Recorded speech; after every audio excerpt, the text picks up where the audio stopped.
우리는 사람들에게 여러 호칭으로 불리게 됩니다. 가족 간에 어떤 호칭으로 살고 계십니까? 어머니, 이모, 또 뭐가 있습니까? 여보, 또 아들, 딸, 여러 개의 그런 호칭으로 우리가 살아가고 있죠. 또 가족 간에는 그렇지만 밖에 나가면 또 어떻습니까? 관계에 따라 또 호칭이 달라집니다. 누군가는 사장님 소리를 들을 수도 있고, 또 회사에서는 부장님, 과장님, 김대리, 김씨, 또 뭐 있습니까? 아저씨, 저기요, 여기요, 어이, 또 뭐가 있습니까? 네, 뭐 여러 가지 우리가 관계에 따라서 내가 나를 그렇게 불러주는 사람과 어떤 관계이냐에 따라서 우리는 불리는 호칭들이 다 다릅니다. 오늘 본문을 보면 오늘 본문에도 그런 호칭들이 나오죠. 그런데 특이한 일이 있습니다. 한 사람이 두 개의 호칭으로 불리게 됩니다. 정확히 말하면 처음에 불렸던 호칭과 나중에 불리는 호칭이 바뀌게 되는 것이죠. 그것도 한 명이 아니라 두 명에게 호칭의 변화가 일어나는 사건이 바로 오늘의 본문입니다. 시몬이 예수님을 처음 부를 때 어떻게 부르냐면 5절 말씀을 보면 이렇게 기록됩니다. 선생님, 우리들이 밤이 새도록 수고하였으되 잡은 것이 없지만은 말씀에 의지하여 내가 그물을 내리리이다. 네, 시몬이 예수님을 처음 부를 때 뭐라고 말합니까? 선생님이라고 부르죠. 그런데 물고기를 많이 잡은 이후에 기적이 있은 이후에 또 이렇게 말합니다. 8절 말씀을 보면 이렇게 기록이 됩니다. 자, 처음 보면 뭐라고 기록이 되어 있습니까? 시몬 베드로가 이를 보고 예수의 무릎 아래 엎드려 이르되 주여 나를 떠나소서 나는 죄인이로소이다. 네, 5절을 보면 시몬이 예수님에게 선생님이라고 부르죠. 그런데 8절을 보면 예수님께서는 또 이 시몬에게 시몬 베드로가 또 이렇게 또 나오고 있습니다. 네, 시몬 베드로의 이름이 바뀐 것을 보게 되죠. 부르고 있는 이 글을 쓴 누가는 호칭에 대해서 이렇게 기록을 하고 있습니다. 처음에 호칭은 예수님에게 선생님이라고 부르죠. 그런데 8절에 보면 시몬 베드로가 라고 한 다음에 그가 예수님 앞에 엎드려 이렇게 얘기를 합니다. 주여 나를 떠나소서. 5절에서는 선생님, 8절에서는 주여로 변하게 되죠. 네, 호칭이 바뀌게 되었습니다. 오늘 본문의 핵심은 물고기를 많이 잡았다. 말씀에 순종을 했으니 물고기를 많이 잡은 그 모습이 아닌 호칭의 변화에 대해서 오늘 말씀을 집중해서 보려고 합니다. 호칭이 변했다는 것은 제가 아까 말씀드렸던 것처럼 누군가 나를 부르는 그 호칭은 나와의 어떤 관계가 있느냐에 따라서 호칭이 바뀌는 것을 보게 되죠. 저도 교회에서는 목사라고 불립니다. 그런데 집에 가면 누군가의 남편이고 누군가의 아빠가 되지요. 또 저도 또 나를 부르는 또 저희 형은 동생이라고 부르고 모든 것들이 각자의 관계에서 따라서 그렇게 호칭이 변화되는 것입니다. 네, 오늘 본문도 호칭이 바뀌었다는 것은 그럼 무엇을 의미할까? 네, 내가 부르는 그 사람과의 관계가 바뀌었기 때문에 호칭도 바뀐 것에 대해서 오늘 본문은 말하고 있습니다. 빈배가 물고기로 가득 찬 것도 큰 기적입니다만 여기에서 말하고 있는 더 큰 기적은 시몬의 입에서 선생님이라는 말이 호칭이 주여로 바뀐 것을 말하죠. 신앙의 시작은 예수님을 존경할 만한 선생으로 아는 데서부터 시작할 수 있습니다. 그러나 거기에서 멈춘다면 여전히 선생님으로만 알고 있다면 깊은 신앙으로 들어갈 수 없습니다. 참 신앙은 예수님 앞에 엎드려서 내 인생의 주인이 예수님이신 것을 고백하는 데까지 이르러야 합니다. 그렇다면 여러분은 예수님을 어떻게 부르고 계십니까? 좋은 말씀을 주시는 선생님으로 부르고 계십니까? 아니면 나의 필요 있을 때 나의 필요를 도와주시는 도우미로 부르고 계십니까? 아니면 정말 내 삶을 다스리시고 통치하시는 나의 왕, 나의 주, 내 인생의 절대 주권자, 인생의 생사화복을 주관하시는 하나님, 그 하나님을 어떻게 부르고 계십니까? 여러분의 인생을 주관하시는, 통치하시는, 다스리시는 주인, 주님으로 부르고 계십니까? 이 질문의 해답을 말씀이 끝나기 전에 찾으시는 주님의 은혜가 있으시길 축원합니다. 오늘 본문의 배경이 되는 이 게네사렛 호수는 우리가 잘 아는 갈릴리 호수의 다른 이름이죠. 성경에 보면 여러 개의 호수의 이름이 나오는데 대부분이 이 게네사렛, 갈릴리 호수입니다. 네, 긴네렛이라고도 하고 갈릴리라고도 하고 디베랴라고도 하는 호수가 다 같은 호수입니다. 예수님 당시에 이 호수에서는 많은 물고기들이 잡혔습니다. 그래서 많은 사람들이 이곳에 삶의 터전을 두고 물고기를 잡는 일을 했었죠. 그런데 많은 물고기가 하필이면 이 시몬에게 그날 하나도 잡히지 않은 것입니다. 어부가 밤새 고기를 잡지 못했다 하는 것은 기술이 없었다, 운이 없었다와는 조금 다른 이야기입니다. 왜냐하면 이들의 삶의 터전은 계속해서 어머님, 할아버지, 부모님 세대로부터 이어져 내려오고 있는 삶의 터전이었죠. 어느 날 갑자기 이사 가서 물고기 잡이를 시작한 것이 아니라 어려서부터, 태어나면서부터 호수를 바라보고 그곳에서 놀며 물고기 잡는 것을 보며 배우며 몸으로 모든 것들을 다 습득했던 그런 상황이었습니다. 그런데 어려서부터 호수를 너무나 잘 알고 있었던 이 어부들이 그날 하필이면 물고기를 못 잡았다는 것은 그들이 운이 없었다, 물고기를 잡는 실력이 없었다와는 조금 다른 이야기죠. 수고는 했는데 물고기를 하나도 잡지 못한 어부들의 마음이 어떻겠습니까? 그럴 만한 충분한 기술이 있었는데도 불구하고 물고기를 잡지 못했다. 그 물고기를 잡지 못했던 어부들의 심정이 어떨까요? 몹시 지쳤을 것이고 마음도 가라앉았을 것이고 허탈감으로 또 하루의 생계를 또 고민이나 걱정해야 하는 일도 아마 있었을 것입니다. 그런 무거운 몸, 무거운 마음으로 시몬은 배에 내려서 그물을 씻고 있었습니다. 물고기를 잡지 못했으니 이제 다음에 나갈 그 또 출항을 해야 되니 이제 그물을 정리하고 있었던 것. 그러면 그물을 정리한다는 것은 이제 물고기를 잡은 것에서 다 끝난 것이죠. 못 잡았으니 다음을 준비하는 마음이었고 오늘은 허탕쳤으니 이제는 끝이구나 하는 마음으로 그물을 정리했을 것입니다. 그런데 바로 그때 예수님이 그 배에 오르게 되신 거죠. 3절 말씀입니다. 예수께서 한 배에 오르시니 그 배는 시몬의 배라. 육지에서 조금 떼기를 청하시고 앉으사 배에서 무리를 가르치시더니, 네, 주님께서 밤새 물고기 잡이를 실패한 시몬의 배에 오르셨습니다. 예수님은 그 배를 육지에서 조금 떼기를 청하셨죠. 당신의 이 말씀을 듣기 위해서 많은 무리들이 예수님을 따라다니고 있었을 때입니다. 그래서 그들과 조금 거리를 둬서 배를 육지에서 조금 떼고 또 말씀을 전하시고 계셨습니다. 물고기를 잡던 배가 예수님이 말씀을 전하는 자리가 되었던 것이죠. 주님은 만선의 기쁨을 누릴 때, 좋은 일이 있을 때만 함께 계시는 분이 아니라 마치 오늘 시몬의 아무것도 잡지 못한 그 비어있는 상황 속에서도 빈 배에 오르셔서도 함께 하시는 분이심을 오늘 말씀을 통해 보여주고 계십니다. 모든 일이 잘 되고 형통할 때만 하나님이 도우시고 함께 하시는 분이 아닌, 때로는 우리의 삶이 마치 이렇게 빈 배와 같이 허탈하고 허무하고 무겁고 아무것도 가지지 못한 그런 상황 속에서 의지할 것이 없는 상황 가운데서도 내 경험, 내 힘으로도 아무것도 할 수 없는 그런 상황에서도 주님은 찾아오셔서 우리에게 말씀하시죠. 호숫가에서 태어나서 어려서부터 호수에 대해서 모든 상황을 너무나 잘 알고 있었던 베테랑 어부도 어쩔 수 없었던 이 어려운 상황에 예수님이 찾아오신 겁니다. 그들의 경험도 통하지 않았고 아무 기술도 통하지 않았던 빈 배에 오르셔서 말씀하신 예수님이 오셨던 것이죠.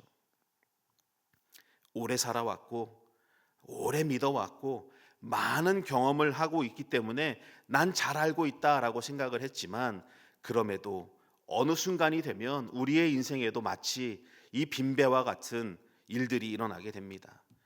베테랑 어부, 어려서부터 호수에서 그 잔뼈가 굵었던 이 어부들마저도 빈손으로 돌아올 수밖에 없는 그런 어려운 상황이 우리의 인생 가운데도 나타나게 되죠.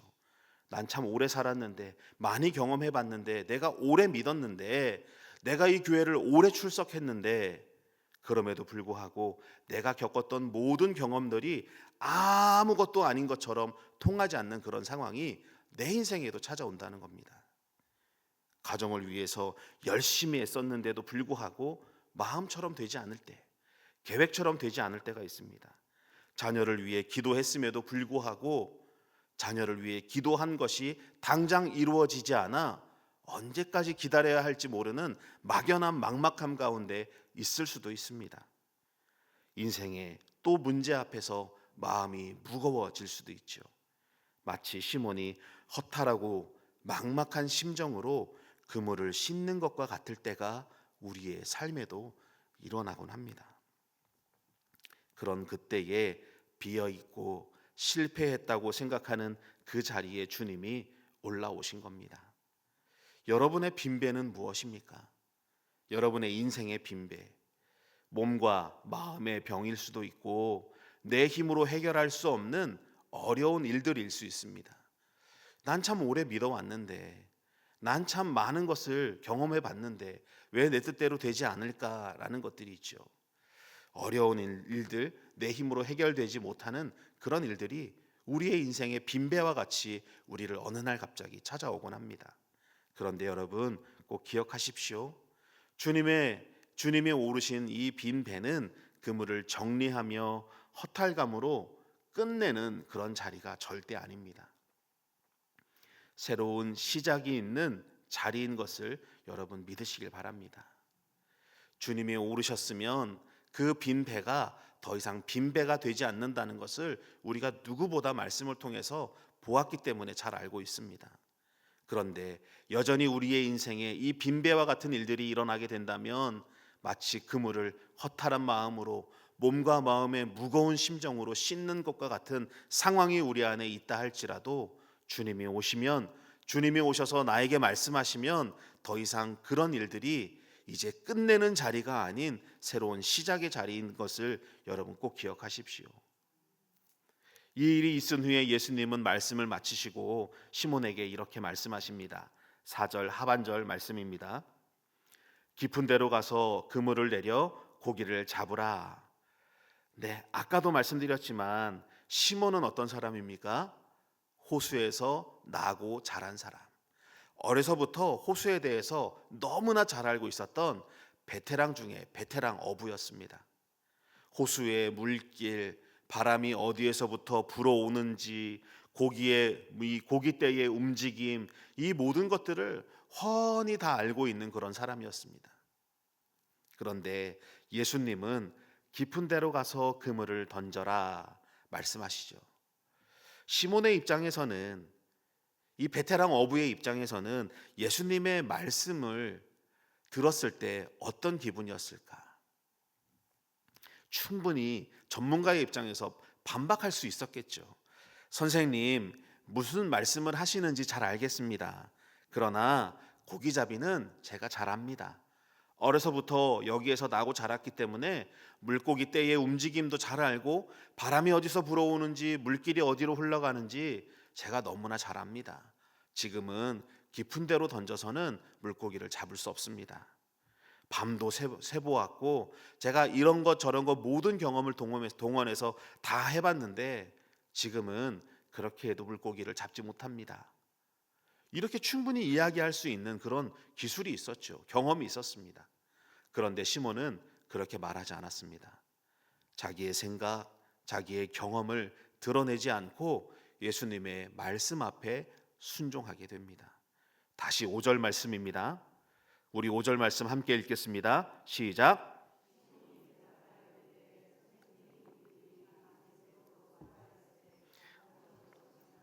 말씀에 의지하여 내가 그물을 내리리이다.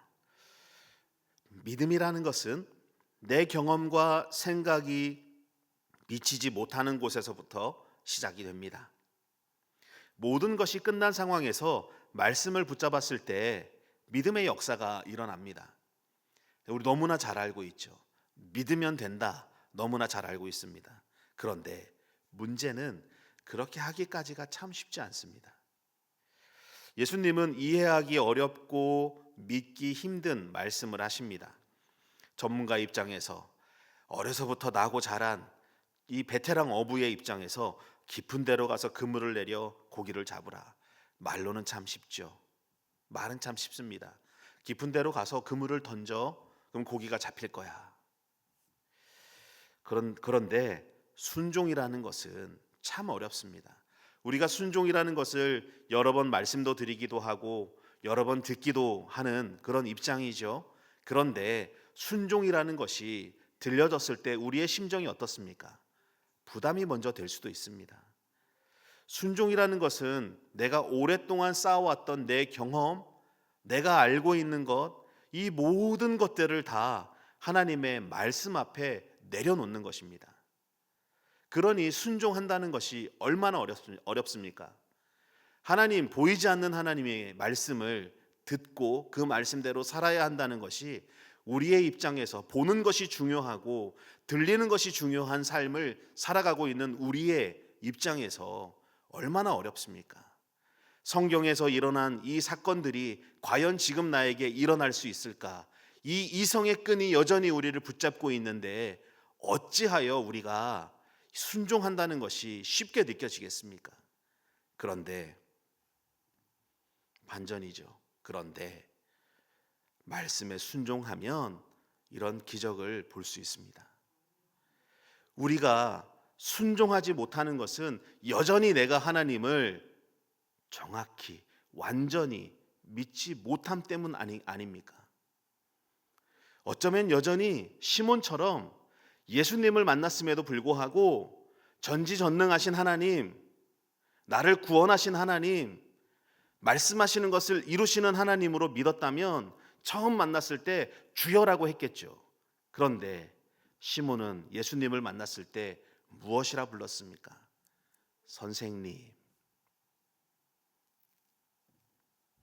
순종하지 못하는 이유는 여전히 하나님 말씀 앞에 우리가 기대하지 못하고 순종하지 못하는 이유는 내가 하나님을 믿고 있지만, 내가 예수님을 믿고 있지만 여전히 내 인생을 주관하시는 절대 주권자이심을 믿지 못하고 좋은 말씀 주시는 선생님, 많은 무리가 존경하며 따르고 있는 선생님 정도로만 알고 있기 때문 아니겠습니까?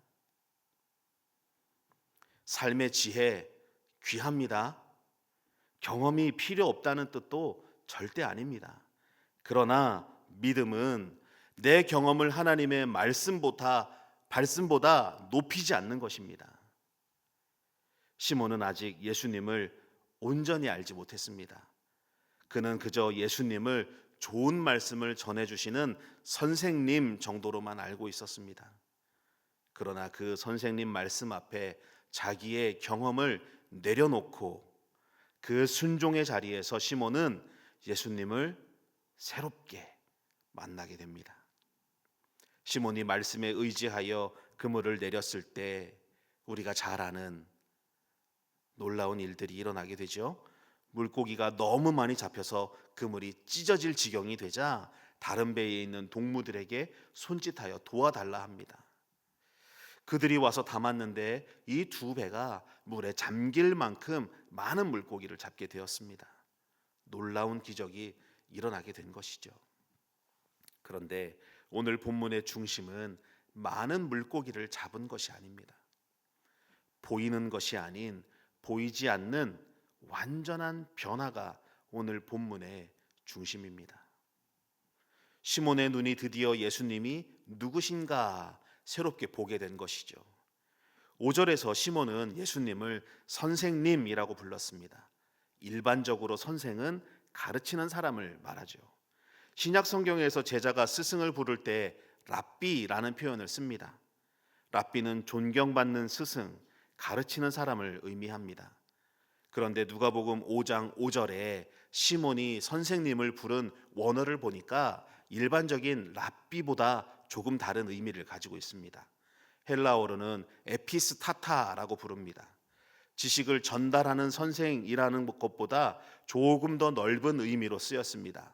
지도자, 감독자, 우두머리, 권위를 가진 사람이라는 뜻을 가지고 있습니다. 그러니까 시몬은 예수님을 아무렇게나 부른 것이 아닙니다. 그는 예수님께 권위가 있다는 것도 알고 있었고 인정도 했습니다. 무리에게 말씀 전하시는 것을 보고 말씀 전하시는 훌륭한 분이다라는 것도 분명히 알고 있었습니다.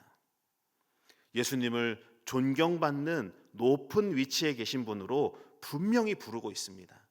권위자, 하나님의 말씀을 전하는 자, 존경받을 만한 사람이라는 것을 분명히 알고 있는 사람이었습니다. 그런데 딱 거기까지였습니다. 그 이상도 이하도 아닌 시몬에게 예수님은 그저 존경받을 만한 지도자, 권위가 있는 사람이었습니다. 하지만 아직 자기 인생 전체를 엎드려 맡길 주님으로 고백한 것이 절대 아니었죠.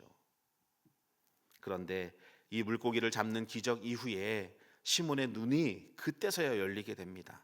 시몬의 호칭이 바뀌게 되죠. 8절 말씀 다시 보겠습니다. 시몬 베드로가 이를 보고 예수의 무릎 아래에 엎드려 이르되 주여 나를 떠나소서 나는 죄인이로소이다. 5절에서 예수님을 향한 호칭이 선생님이었습니다. 그런데 이제 8절에 와서는 주여로 바뀌게 되죠. 이 변화는 단순한 말의 호칭의 변화가 아닙니다. 아까 말씀드린 것처럼 호칭은 관계에 따라 바뀐다 말씀드렸죠. 관계의 변화였고 신앙의 변화였습니다. 시몬은 많은 물고기를 보고 놀랐던 것이 아닙니다.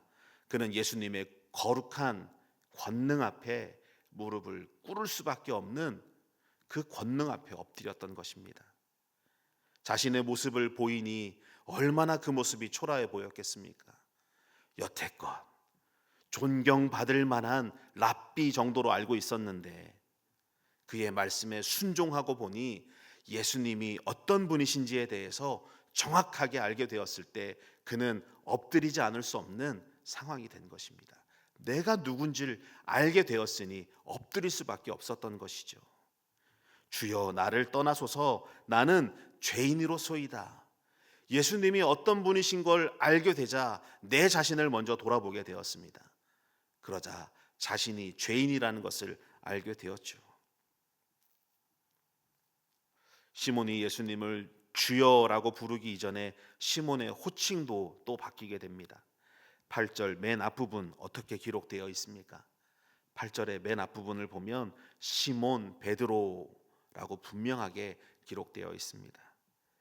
3절에 보면 시몬의 배라, 4절을 보면 시몬에게 이르되, 또 5절에 시몬이 대답하여 이르시되, 시몬에게 대답하여 이르시되 라고 시몬이라고 기록이 되어 있었는데 이제 8절에 와서는 시몬을 어떻게 기록하고 있습니까?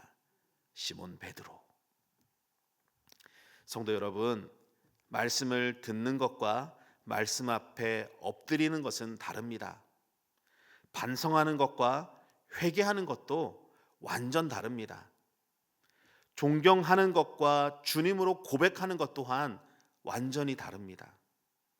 시몬은 처음에 예수님을 존경했습니다.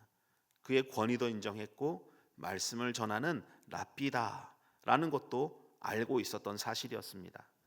그런데 이제는 그 예수님 앞에 엎드리게 되었죠. 선생으로만 알고 있을 때는 여전히 그 중심에는 내가 있었습니다. 말씀을 들으면서도 내 기준, 은혜를 경험하면서도 내 필요, 내 경험이 앞서고 우선일 때가 있었습니다. 그러나 예수님을 주님으로 만나게 된다면 그 이후로는 내가 사라지게 됩니다. 그때 비로소 시몬과 같은 고백을 하게 되죠. 주여 나를 떠나소서 나는 죄인이로소이다. 이 말은 예수님 제 배에서 내려주십시오 라는 말씀이 아닙니다. 거룩하신 주님 앞에 자신의 부족함이 드러나는 것을 보고 더 이상 주님 앞에 서 있을 만한 자격이 없는 자신에게 하는 그 주님을 감당할 수 없어 드리는 주님께 올려드리는 죄인의 고백입니다. 주님 나를 떠나소서. 저는 주님 앞에 설 수 없는 죄인입니다. 주님을 지식으로만 알고 있었던 사람입니다. 주님의 말씀보다 내 경험을 더 먼저 소중하게 중요하게 생각했던 사람입니다. 라는 그 고백이 주여 나는 죄인입니다. 이 고백 가운데 다 들어 있습니다. 주님의 거룩하심 앞에 주님의 말씀 앞에 서면 내 죄가 보입니다. 남의 죄가 보이는 게 아니라 내가 보입니다. 내가. 주님의 은혜 앞에 서면 내가 주의 은혜 없이 살 수 없는 사람이라는 것 또한 알게 됩니다. 그래서 시몬 베드로의 고백은 절망이 아닌 은혜의 시작, 새로운 삶의 시작이었던 것이죠. 그래서 시몬 베드로의 이 베드로의 배가 가득 찬 것보다 더 큰 기적은 무엇입니까? 베드로의 이 배가 물고기로 가득 찬 것보다 더 큰 고백은 그의 입술에서 선생님이 사라지고 주님이라는 고백이 나온 것입니다. 그때 시몬도 시몬 베드로가 된 것이죠. 사울이 바울이라는 이름으로 복음 사역 가운데 새롭게 알려지게 되었던 것처럼 예수님을 믿는 자들, 예수를 믿는 유대인들을 잡아 죽이고 돌로 쳐 죽이는 일을 했던 사울이라는 사람이 결국에 복음 사역 가운데 새롭게 시작을 알렸던 것 또한 사울이 바울이 되었을 때입니다. 시몬도 예수님과의 관계 안에서 새로운 사람으로 세워졌던 것이죠. 그는 더 이상 단지 고기 잡는 어부로서가 아닌 주님을 만나 주님 앞에 엎드려 주님의 부르심을 받은 사람이 되었습니다.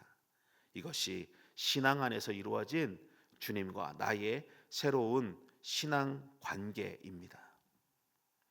신앙은 예수님과의 관계가 새로워지는 것이고 내 삶의 주인이 바뀌는 것을 말합니다.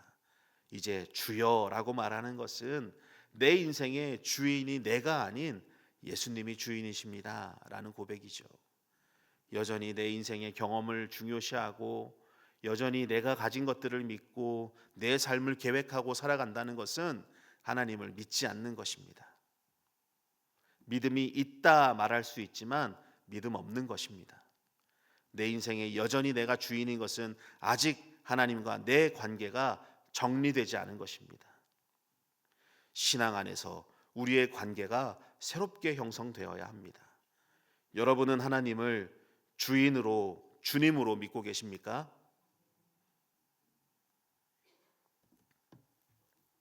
시몬이 베드로가 된 것처럼 우리도 주님 앞에서 새롭게 세워져야 합니다. 오래 믿었지만 내가 여전히 주인일 수 있습니다.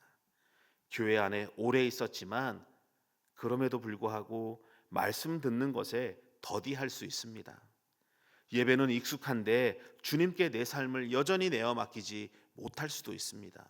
우리 중 누구 하나 이것 가운데 자유로울 수 없습니다. 이 모든 것은 예수님을 선생님으로만 알고 있기 때문에 그렇습니다.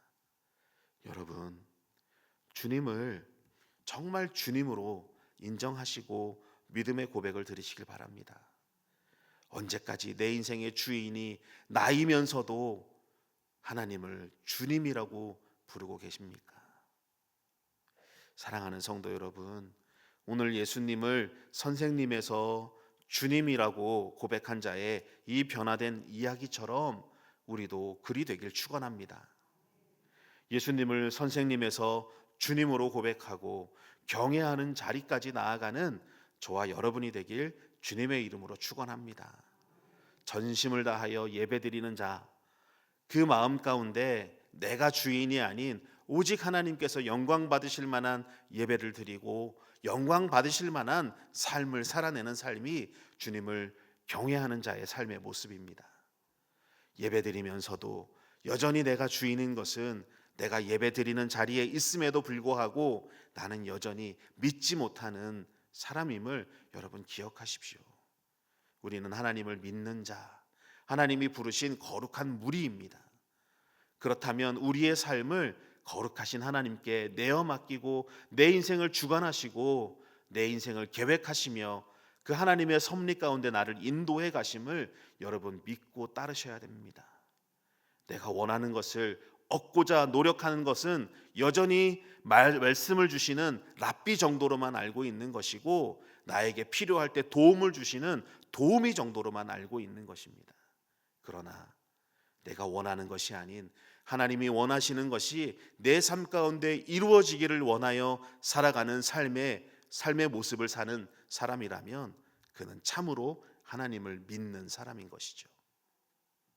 여러분, 여전히 주님을 믿는다 말씀하시면서도 고백하시면서도 내 기준이 내 경험이 먼저이신다면 오늘 말씀을 통하여 정말 주님으로 고백하시길 바랍니다.